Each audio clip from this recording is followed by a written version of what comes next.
নমস্কার। আজ আমরা আবারও এসেছি রেডিও জংশন নিবেদিত রহস্য ও রোমাঞ্চের রুদ্ধশ্বাস নেপথ্য কথায় আরও একটি নতুন কাহিনী নিয়ে। আজকের যেই ঘটনাটি আপনারা শুনবেন সেটি আমরা পেয়েছি লালবাজার গোয়েন্দাপীঠ থেকে। বইটি লিখেছেন সুপ্রতিম সরকার। আর আজকের ঘটনাটির নাম the billion dollar case. Supratim বাবুর প্রতি আমাদের আন্তরিক কৃতজ্ঞতা। প্রিয় বন্ধুরা, আপনারা যারা রেডিও জংশন নিবেদিত এই অনুষ্ঠানটি শুনছেন, হ্যাঁ, হাড় হিম হয়ে যাচ্ছে আপনাদের, কিন্তু বাস্তব সাক্ষী এই ঘটনাগুলি, বাস্তবে আরও সতর্ক করে দেয় এই ঘটনাগুলি, আমরা কিন্তু অস্বীকার করতে পারি না। তাই মন দিয়ে শুনুন আজকেও একটি লালবাজার ডায়েরির কাহিনী, the billion dollar case. No sir. Telephone yes, telegraph yes, telescope yes, teleprinter yes, but telepathy no sir. সোনার কেল্লার দৃশ্য মগজে হানা দিয়ে যায় লেখা শুরু করতে গিয়ে। কপাল জোরে প্রাণে বেঁচে যাওয়া আসল ডক্টর হাজরা সারা মুখে ব্যান্ডেজ। সাহায্য চাইতে এসেছেন রাজস্থানের থানায় অপহৃত মুকুলের খোঁজে। কৌতুক আর অবিশ্বাসের মিশেল ইন্সপেক্টরের চোখে মুখে। ডক্টর হাজরা প্যারাসাইকোলজিস্ট হিসেবে নিজের পরিচয় দিতে কিছুটা ঘাবড়েই গেলেন অফিসার। এ শব্দ কসমিন কালে শোনেননি ডক্টর হাজরা, তবু শেষ চেষ্টা করলেন মরিয়া। আপ টেলিপ্যাথি জানতে হয়? এরপরই অফিসারের সেই no sir. Billion dollar question yes, billion dollar smile yes, billion dollar deal yes, but billion dollar note. আমাকে আপনাকে প্রশ্ন করলে স্বাভাবিক প্রতিক্রিয়া হবে ওই অবধারিত নো স্যার, যেমন হয়েছিল আমাদের হোমিসাইড বিভাগের গোয়েন্দাদের। আজ থেকে বছর 15 আগে বউবাজার থানার একটি খুনের মামলায় কিনারা হওয়ার পর আদালতের বিচার পর্বে যে কেসের নামই হয়ে গিয়েছিল the billion dollar case. Case number 49, তারিখ 7/2/2003। থানা আগেই লিখেছি বউবাজার। খুনের মামলা ভারতীয় দণ্ডবিধির 302 ধারায়। ধর্মতলা থেকে চিত্তরঞ্জন এভিনিউ ধরে উত্তর দিকে হাঁটা দিলে ডান হাতে পড়ে যদুনাথ দে রোড। মধ্য এবং কলকাতার বহু পুরনো রাস্তাগুলি যেমন হয়, চাকচিক্য নেই, আভিজাত্য নেই, নতুন দেখনদারি নেই, কিন্তু পুরনো সেই দিনের কথা আছে। হোটেল পেঙ্গুইন এই রাস্তা ধরে কিছুটা এগোলেই এই অঞ্চলে যথেষ্ট নামডাক আছে এই হোটেলের। গুগল ম্যাপে যদুনাথ দে রোড লিখে সার্চ দিলে দুটো কাছাকাছি দিক চিহ্ন পাবেন, একটা সেন্ট জোসেফ কলেজ, অন্যটা এই হোটেল পেঙ্গুইন। 7 ফেব্রুয়ারি 2003 সকাল গড়িয়ে একটু বেলার দিকে ফোন বাজলো বউবাজার থানায়। স্যার, হোটেল পেঙ্গুইন থেকে বলছি, তাড়াতাড়ি আসুন, মার্ডার। থানা থেকে গাড়িতে খুব বেশি হলে 5 মিনিটের দূরত্ব। অফিসাররা ছুটলেন। খবর গেল ডিটেকটিভ ডিপার্টমেন্টে। তড়িঘড়ি রওনা দিলেন হোমিসাইড শাখার গোয়েন্দারাও। কি ব্যাপার? হোটেলের 2 তলার রুম নম্বর 102, ডাবল বেড। 6 তারিখ সকালে 2 জন এসে ওই রুমে ওঠেন। রেজিস্ট্রারে নাম রয়েছে সুমন বিহারী আর মতিলাল সাউ। সন্ধ্যের দিকে মতিলাল হোটেল থেকে বেরিয়ে যান। রাতে ফিরতে দেখেনি কেউ। পরের দিন সকালে হোটেলের হাউসকিপিং এর কর্মীরা নিয়মমাফিক ঘরে ঘরে যাওয়া শুরু করলেন। শুধু 102 নম্বরের দরজা কিছুতেই খুলছে না। বারবার বেল বাজানো আর নক করা সত্ত্বেও কর্মীরা অপেক্ষাও করলেন কিছুক্ষণ। হয়তো বেশি রাত করে শুয়েছেন বোর্ডাররা। গভীর ঘুম ভাঙছে না সহজে। আধ ঘন্টা পর আবার ডাকাডাকি। দরজায় শুধু টোকা নয়, এবার রীতিমতো ধাক্কা। তবু কোনো সারা শব্দ নেই। সন্দেহ এবং আশঙ্কা গাঢ় হলো। ডুপ্লিকেট চাবি দিয়ে দরজা খোলার সিদ্ধান্ত নিলেন ম্যানেজার। ঘরের ভিতরের দৃশ্য এই রকম। অবিন্যস্ত একটি বিছানায় উপুড় হয়ে পড়ে আছেন সুমন বিহারী। নাড়ি টেপার দরকার নেই, এক ঝলক দেখলেই বোঝা যায় প্রাণহীন শরীর। মৃতের শরীরে সাদা শার্ট, হাফ হাতা ক্রিম রঙা সোয়েটার, ছাই রঙের ট্রাউজার, নাক মুখ দিয়ে চুইয়ে পড়া রক্ত জমাট বেঁধে আছে চারপাশে। শরীরে আর কোথাও কোনো ক্ষতচিহ্ন নেই। লক্ষণ যা সম্ভবত শ্বাসরোধ করে খুন। একটি খালি বিয়ারের বোতল ঘরের এক কোণে, আর ঘরের ডেস্কের ওপর 6 তারিখের সংবাদ প্রতিদিন কাগজটি পড়ে। 12 পাতার কাগজের একটি পাতা নেই। অনেকেই জানেন হয়তো, অপরাধের ঘটনাস্থলকে পুলিশি পরিভাষায় বলে পিও, প্লেস অফ অকারেন্স। যে কোনো অপরাধের তদন্তে পিও হলো সেই প্রথম সিঁড়ি, যার পুঙ্খানুপুঙ্খ পর্যবেক্ষণেই শেষ ধাপ পর্যন্ত পৌঁছানোর চাবিকাঠি লুকিয়ে থাকে। কখনো কখনো গোয়েন্দারা কিচ্ছু বাদ দিলেন না ঘরের। বিয়ারের বোতলটি খুঁটিয়ে দেখা হলো। ডেভেলপ করার মতন স্পষ্ট হাতের ছাপ নেই, তবু নেওয়া হলো যৎসামান্য যা পাওয়া গেল। 6 তারিখের সংবাদ প্রতিদিন কাগজটি সংবাদপত্রের অফিস থেকে আনা হলো চটজলদি। যে পাতাটি ঘরে পাওয়া কাগজে ছিল না, সেটি দেখা হলো মন দিয়ে। না, তদন্তে সাহায্য করার মতো কিছু নেই। ঘরে পাওয়া কাগজটির বাকি পাতাগুলিতেও কোথাও কিছু নেই হাতে লেখা, যা দিশা দেখাতে পারে। বিছানার চাদর, বালিশ, তোশক, ডাস্টবিনের আনাজ কানাজ, খাট, চেয়ার টেবিল, আয়না, সিলিং ফ্যান, এসি, বাথরুমের বেসিন, কোমোড, সিস্টার্ন, ঘরের প্রতিটি সেন্টিমিটার মিলিমিটার চিরুনি তল্লাশি করেও এমন কোনো সূত্র মিলল না যা দিয়ে আততায়ীর কাছে পৌঁছানোর প্রাথমিক দিক নির্দেশ সম্ভব। মৃতের ট্রাউজারের পকেট থেকে একটা নোটবুক ছাড়া, যাতে বেশ কিছু নাম, ঠিকানা, কিছু ফোন নম্বর। বেশ উৎসাহব্যঞ্জক ক্লু, ভাবলেন অফিসাররা। নোটবুকের আধো প্রান্ত দেখা হলো। লিখে রাখা নাম নম্বর যাচাই করে নিহত ব্যক্তির শনাক্তকরণ বিশেষ কষ্টসাধ্য হলো না।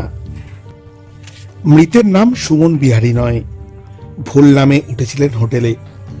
আসল নাম তপন দাস। থাকতেন তপসিয়া থানার রায়চরণ পাল লেনে পেইং গেস্ট হিসেবে।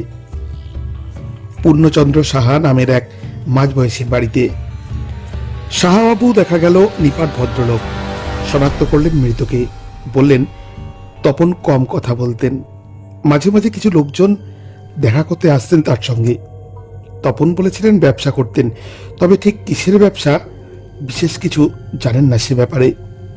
তবে তপন যে অবিবাহিত এটুকু জানতেন। আত্মীয় বলতে নিহতের এক ভাইয়ের খোঁজ পাওয়া গেল খড়দহে, যিনি জানালেন তপনের সঙ্গে তার যোগাযোগ ছিল না দীর্ঘদিন। দাহ হওয়ার আগে ময়নাতদন্তে পাওয়া গেল প্রত্যাশিত কথা, খুন শ্বাসরোধ করেই। হোটেলের ঘরে সঙ্গীকে খুন করে আততায়ী ফেরার। অন্ধকারে পুলিশ, জাতীয় হেডিং দিয়ে খবর হলো কাগজে। শহরে নাগরিক নিরাপত্তা নিয়ে আলোচনা শুরু হলো। আর অবধারিত চাপ তৈরি হলো গোয়েন্দা বিভাগের ওপর। কিনারা চাই এবং দ্রুত। খুনিকে সে যেই হোক ধরে আনতে হবে। লাউ তো বটে, কিন্তু আনেকে? সত্যিই তখন অন্ধকারেই পুলিশ। হোটেলের কর্মীরা যারা ছিলেন 6 তারিখ ভোর থেকে পরের দিন দরজা ভাঙা পর্যন্ত কথা বলা হলো সকলের সঙ্গে। কেমন দেখতে ছিল মৃতের সঙ্গীকে? উত্তরে যা পাওয়া গেল তাতে 1 ইঞ্চিও এগোল না তদন্ত। মাঝারি উচ্চতা, গায়ের রং সামান্য চাপা, চেহারা একটু মোটার দিকে। এটুকুতে হয়? এমন চেহারার 100-5 লোক তো হোটেলের 1 কিলোমিটারের মধ্যে পাওয়া যাবে অনায়াসে। চশমা ছিল না, টাক ছিল না, অন্য কোনো বিশেষত্ব চেহারায়, কোনো কাটা দাগ মুখে বা খুঁড়িয়ে হাঁটার প্রবণতা? না স্যার, মনে পড়ছে না।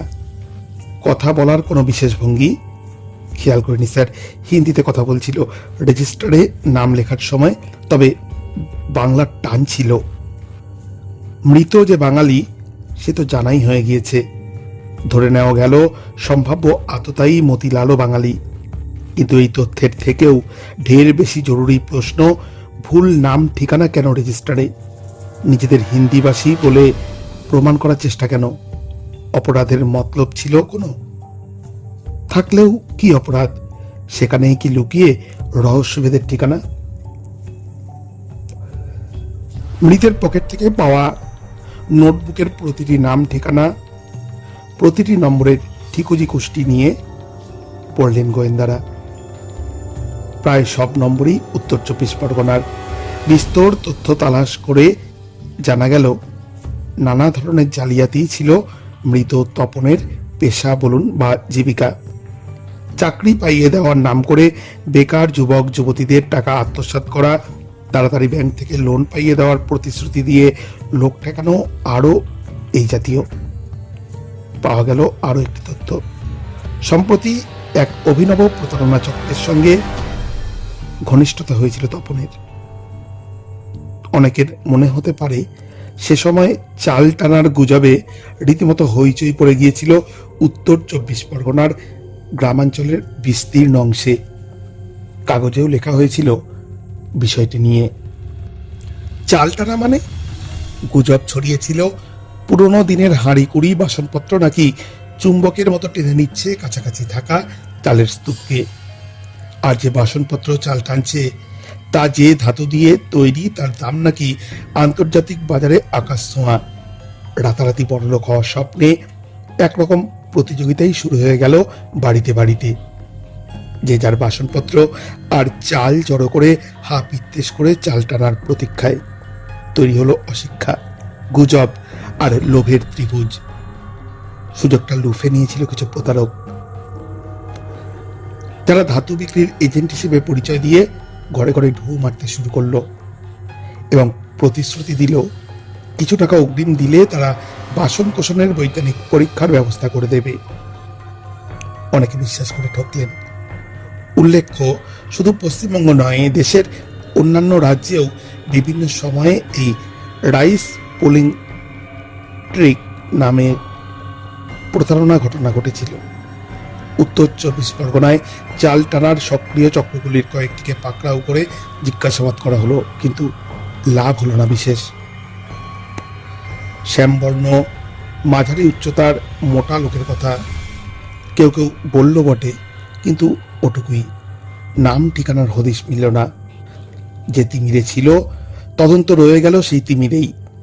আপ্রাণ চেষ্টা করেও যখন সূত্র অধরা থাকে তখন হতাশাগ্রস্ত না হয়ে পড়াটা দক্ষ তদন্তকারীর আবশ্যিক গুণের মধ্যে পড়ে। গোয়েন্দারা ঠিক করলেন আবার শূন্য থেকে শুরু করবেন। ফিরে যাওয়া হলো হোটেলে। শুরু হলো আরেক প্রশ্নোত্তর হোটেল কর্মীদের নিয়ে। ম্যারাথন জিজ্ঞাসাবাদ, ঘন্টার পর ঘন্টা। অনন্ত ধৈর্য লাগে একই প্রশ্ন অনেককে ঘুরিয়ে ফিরিয়ে অসংখ্যবার করতে। তবু করে যেতেই হয়।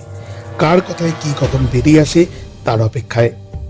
বারবার তোতা পাখির মতো আউড়ে যেতে হয়। আর একটু ভেবে দেখুন, আর কিছু মনে পড়ছে? সম্ভাব্য সূত্র বেরিয়ে এলেও এক কর্মীর কথায়। রুম সার্ভিসে কাজ করেন। জানালেন 6 তারিখ দুপুরে 1 প্লেট চিকেন পকোড়া আর স্যালাডের অর্ডার এসেছিল 102 নম্বর রুম থেকে। এ তথ্য আমরা হোটেলের নথি থেকে আগেই পেয়েছিলাম, অজানা ছিল না। প্রথম অর্ডারের কিছুক্ষণ পর রুম সার্ভিসে এসেছিল দ্বিতীয় অর্ডার, চিকেন পকোড়া আর 1 প্লেট। এটাও জানাই ছিল।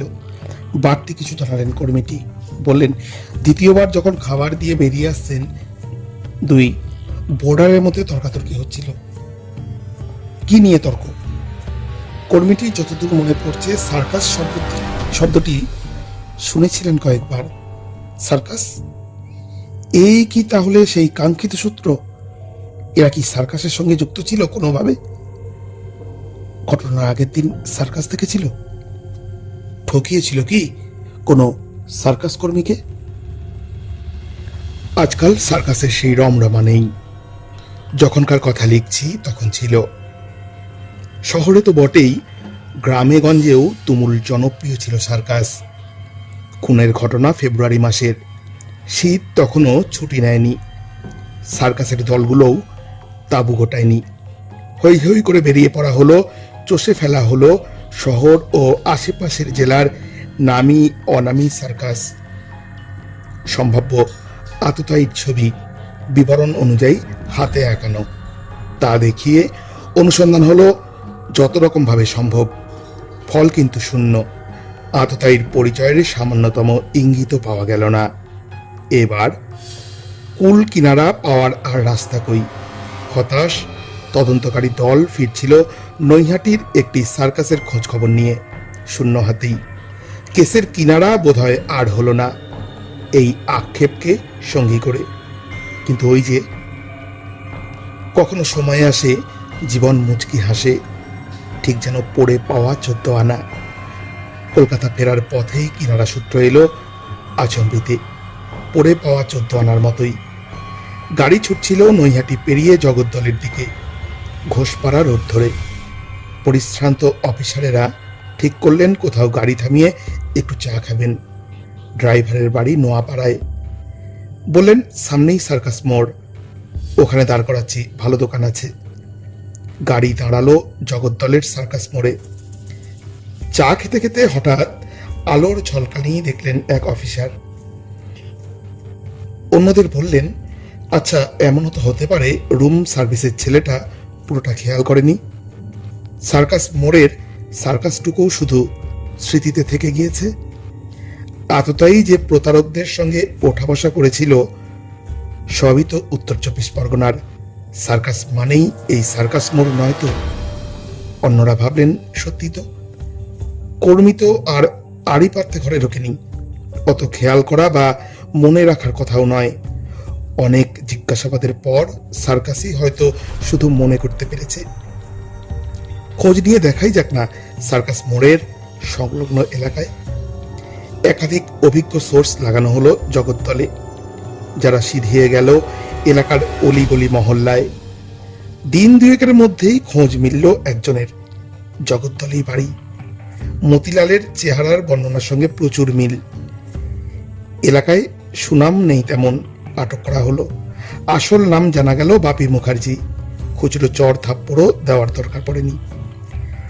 লালবাজারের ইন্টারগেশন রুমে কড়া পুলিশি ধমকেই কাজ হলো, এবং বাপির মুখ থেকে বেরোলো সেই 5টি শব্দ, যার থেকে বেশি শ্রুতি মধুর কিছু তদন্তকারী অফিসারদের কাছে হতেই পারত না। মারবেন না, মারবেন না, সব বলছি স্যার। যে খুন হলো এবং যে খুন করলো দুজনেই ছিল ঝানু প্রতারক। বাপির সঙ্গে তপনের আলাপ হয় মাসখানেক আগে জগদ্দল স্টেশনে। চোরে চোরে মাস্তুতো ভাই হওয়ারই ছিল, কিন্তু পরিণতি এত বিয়োগান্তক হতে যাচ্ছে দুজনেই বোধহয় কল্পনার বাইরে ছিল। তপন একটা $1 বিলিয়ন জাল নোট পেয়েছিল তার কোনো প্রতারক বন্ধুর থেকে। এমন জাল $1 বিলিয়ন নোট বিক্রি করার চেষ্টা করে ধরা পড়ার বেশ কিছু ঘটনা ইন্টারনেট ঘাঁটলেই পাবেন। অতীতে ঘটেছে দেশের বিভিন্ন প্রান্তে, ঘটেছে বিদেশেও। বাপির লোভ হয় দেখে, জানতো না এমন নোটের অস্তিত্বই নেই। আবার তপনও ছিল এলেমদার জালিয়াত। চাল টানার ঠকবাজির সঙ্গে বাপি জড়িত জানতে পেরে দুষ্টু বুদ্ধি খেলে যায় মাথায়। বাপিকে বলে এই ব্যবসায় সে পুরনো খিলাড়ি, তার অনেক চেনা জানা এজেন্ট আছে যারা দুর্মূল্য ধাতুর কেনা বেচা কারবার করে। বিলিয়ন ডলার নোট প্রাপ্তিত এ কারবার করেই কিছু টাকা দিলে বাপির সঙ্গে যোগাযোগ করিয়ে দেবে তাদের। তপন বুনো ওল হলে বাপিও ছিল বাঘা তেঁতুল। বিশ্বাস অর্জনের জন্য কিছু টাকা দিয়েও দেয় তপনকে। তপনও প্রতিশ্রুতি মতো বাপিকে নিয়ে রওনা দেয় কলকাতায় এজেন্টের সঙ্গে দেখা করিয়ে দেবে বলে। সম্ভবত ভেবেছিল ভুলভাল কিছু লোকের সঙ্গে আলাপ করিয়ে দিয়ে আরো কিছু টাকা হাতিয়ে নেবে। বাপি অন্য ছক কষেছিল। হোটেলের রাত্রে তপন ঘুমিয়ে পড়লে বিলিয়ন ডলারের নোটটি হাতিয়ে নিয়ে চম্পট দিল। দুই প্রতারক একে অপরকে ঠকানোর উদ্দেশ্যে এসে উঠল হোটেলে, নিজেদের আসল নাম গোপন করে। ঘটনার দিন দুপুরে বিয়ার খেতে খেতেই বাঘ বিতণ্ডার সূত্রপাত। এজেন্টের সঙ্গে দেখা করিয়ে দেওয়ার জন্য আরো টাকা দাবি করে তপন। ক্ষিপ্ত বাপি উত্তরে আগে দেওয়া টাকা ফেরত চায়। স্পষ্ট বলে দেয় তার মনে হচ্ছে পুরোটাই ধান্দাবাজি, দরকার নেই তার বহুমূল্য ধাতু বেচে বিলিয়নের নেয়ার হওয়ার। তর্কাতর্কি থেকে হাতাহাতি। তপনের বিলিয়ন ডলার নোট ছিনিয়ে নিয়ে ঘর থেকে বেরিয়ে যাওয়ার উপক্রম করে বাপি। ধস্তাধস্তি শুরু হয় প্রবল। এক সময় মরিয়া বাপি গলা টিপে ধরে তপনের। মৃত্যু নিশ্চিত হওয়ার পর কয়েক ঘন্টা অপেক্ষা করে। ঠান্ডা মাথায় ঘরের চাবি দিয়ে বেরিয়ে যায় সূর্য ডোবার পর, পকেটে নোটটি নিয়ে। পালানোর আগে সকালে কেনা সংবাদ প্রতিদিনের একটি পাতা বার করে নিয়েছিল। তাতে মুড়ে রেখে দিয়েছিল চাবিটি, যা উদ্ধার হয় জগদ্দলের বাড়ি থেকেই। নোটটির কি হলো? কয়েকবার একে ওকে বিক্রি করার ব্যর্থ চেষ্টার পর বাপি বুঝে যায় কানা করিও মূল্য নেই ওই কাগজের টুকরোর। ছিঁড়ে ফেলে দিয়েছিল হতাশায়। কিনারা তো হলো, কিন্তু শাস্তি? গ্রেপ্তার, পরবর্তী তদন্ত। একদিনের ক্রিকেট নয়, টি-20 বিনোদনী জগৎ সম্পদ নয়। এ হলো ধ্রুপদী টেস্ট ক্রিকেট, যা চূড়ান্ত পরীক্ষা নেয় ক্রিকেটারের ধৈর্য, সংকল্প, মনোসংযোগ ও অধ্যবসায়ের। রান আসছে না, ওভারের পর ওভার। বোলার দাপট দেখাচ্ছে নিরঙ্কুশ, তবু দাঁত কামড়ে লোটা কম্বল নিয়ে 22 গজে পড়ে থাকা। উইকেট পড়ছে না কিছুতেই। নির্বিষ পিচে আয়েশি আধিপত্য কায়েম করছে ব্যাটসম্যান। তবু লেংথ লাইন অভ্রান্ত রেখে বোলারের অপেক্ষা করা ঘন্টার পর ঘন্টা একটা অসতর্ক স্ট্রোকের জন্য। তদন্তও তো তাই। হতাশার জায়গা নেই কোনো, লেগে থাকতে হবে, নয়তো বিচারের শেষে হাতে থাকবে শুধু পেন্সিল। মিথ্যে হয়ে যাবে প্রাক গ্রেপ্তার পর্বের ঘাম ঝরানো। হোমিসাইড বিভাগের সাব ইন্সপেক্টর শুভাশিস ভট্টাচার্য তদন্ত করছিলেন। পদোন্নতির পর বর্তমানে ইন্সপেক্টর হিসেবে ডিটেকটিভ ডিপার্টমেন্টের অ্যান্টি চিটিং শাখায় কর্মরত। তুখোড় তদন্ত করেছিলেন। সংবাদ প্রতিদিনের বাকি পাতাগুলি এবং খোয়া যাওয়া পাতাটি যে একই কাগজের, সেটা প্রমাণ করতে হয়েছিল ফরেন্সিক পরীক্ষায়। অভিযুক্তের হাতের লেখার নমুনা সংগ্রহ করে তার সঙ্গে হোটেলের রেজিস্টারে থাকা লেখার তর্কাতীত সাদৃশ্য প্রমাণ করা হয়েছিল বৈজ্ঞানিক পদ্ধতিতে। যে চাবি দিয়ে ঘরের তালা বন্ধ করে পালিয়েছিল খুনি, বাজেয়াপ্ত হওয়া চাবিটি যে সেটি প্রমাণ করতে হয়েছিল তাও। চার্জশিটের জাল কেটে বেরোনোর পথ ছিল না। যাবজ্জীবন কারাদণ্ডে দণ্ডিত হয় অপরাধী, এখনো সংশোধনাগারে। মামলার নির্যাস বিষে বিষে বিষক্ষয়। শুনছিলেন রেডিও জংশন নিবেদিত রহস্য ও রোমাঞ্চের রুদ্ধশ্বাস নেপথ্য কথা। আজকে শুনলেন যে কাহিনীটি, তার নাম দ্য বিলিয়ন ডলার কেস। আমরা কাহিনীটি পেয়েছি গোয়েন্দাপীঠ লালবাজার বই থেকে, যেটি লিখেছেন সুপ্রতিম সরকার। সুপ্রতিম সরকারের প্রতি রেডিও জংশন কৃতজ্ঞ। বন্ধুরা, আপনারা শুনুন এই সত্য কাহিনীগুলো, সতর্ক থাকুন। এগুলো কিন্তু সতর্ক থাকতে শেখায়। সবাই ভালো থাকুন। আগামী পর্বে আবার আসছি। আমি চঞ্চল।